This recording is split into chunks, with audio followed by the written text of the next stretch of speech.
Salut Ray, ta question est tout à fait pertinente et tu n'es pas d'ailleurs la seule personne à m'avoir posé cette question-là.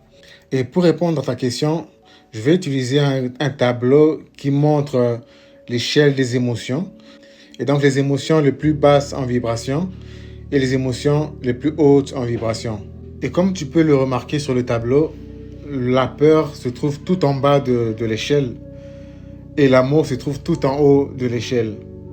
Et entre l'amour et la peur, il y a plusieurs types d'émotions. Et comme je l'ai dit sur l'autre vidéo, tes émotions agissent comme des filtres qui modifient ta réalité, qui modifient ta perception de la réalité. Tu es le créateur de ta réalité et tu crées ta réalité par tes pensées et tes pensées influencent tes émotions et vice-versa.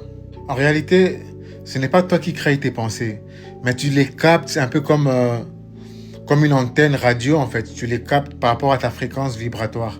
Ça veut dire que si tu vibres dans la peur, tu vas capter des pensées de peur. Et vu que tu vas capter des pensées de peur, eh ben, tu vas créer aussi une réalité qui va matérialiser tes peurs.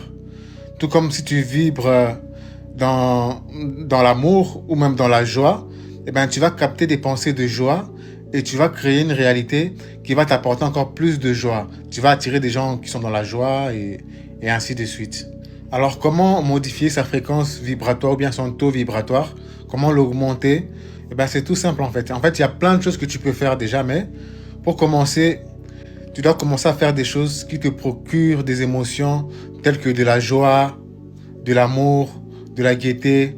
En gros, toutes les émotions que tu vois au-dessus là. Donc, c'est à toi de savoir ce qui te procure de la joie et tous ces genres d'émotions là. Donc, c'est à toi de pouvoir chercher à faire des activités qui te procurent ce genre d'émotions qui vont ensuite te pousser à avoir des pensées dans ce même type de fréquence vibratoire et de créer une réalité qui est dans ce même type de fréquence vibratoire.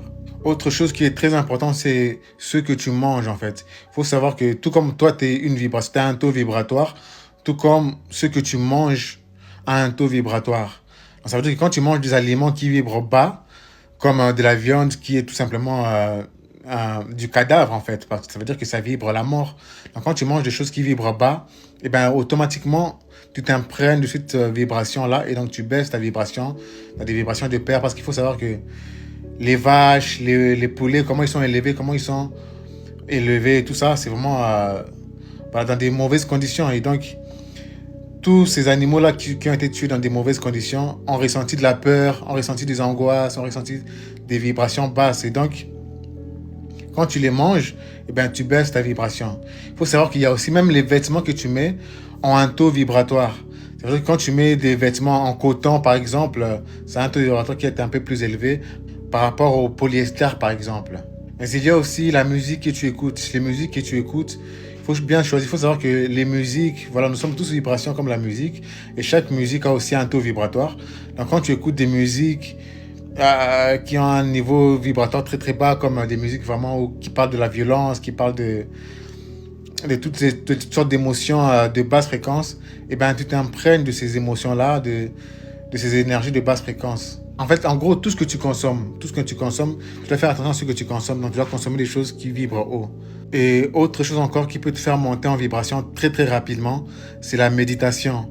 En fait, quand tu médites, tu ne te laisses plus influencer par tes pensées. Donc, tes pensées n'influencent plus tes émotions. Et donc, tu les observes tout simplement. Et à un moment donné, tu vas te rendre compte que voilà, tu vibres vraiment très très haut. Donc, tu peux augmenter ta vibration en 30 minutes juste en méditant. Peu importe si tu es dans une situation où tu as peur, si tu angoisses et tout, et que tes vibrations sont tellement très très basses, eh bien, il suffit juste de t'asseoir, de fermer les yeux et de respirer consciemment. Et voilà, et de tout simplement observer tes pensées. Tu verras que ta vibration va augmenter directement. Et une dernière chose, parce que voilà, il y a plein de techniques à faire pour augmenter ces vibrations, que je pense que voilà, quand tu vas par exemple au travail, tu rencontres des gens, il y a des gens, c'est des vampires énergétiques qui te bouffent ton énergie. Donc, il faut savoir savoir quel genre de personnes tu fréquentes.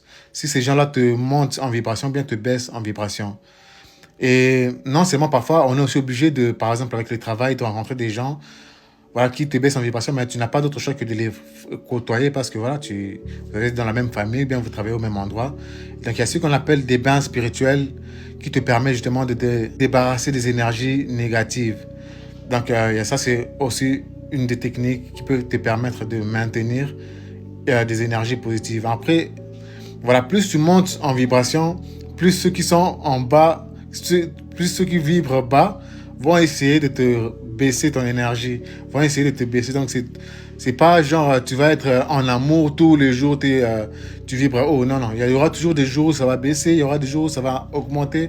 Donc, il faut toujours trouver un moyen de, voilà, avec la méditation, les bains spirituels, marcher dans la nature, le sun gazing, avec toutes ces choses-là, pour pouvoir maintenir tes énergies et savoir comment, voilà, garder une fréquence assez saine pour créer une bonne réalité. Voilà, j'espère que j'ai un peu répondu à ta question. Voilà, à suivre.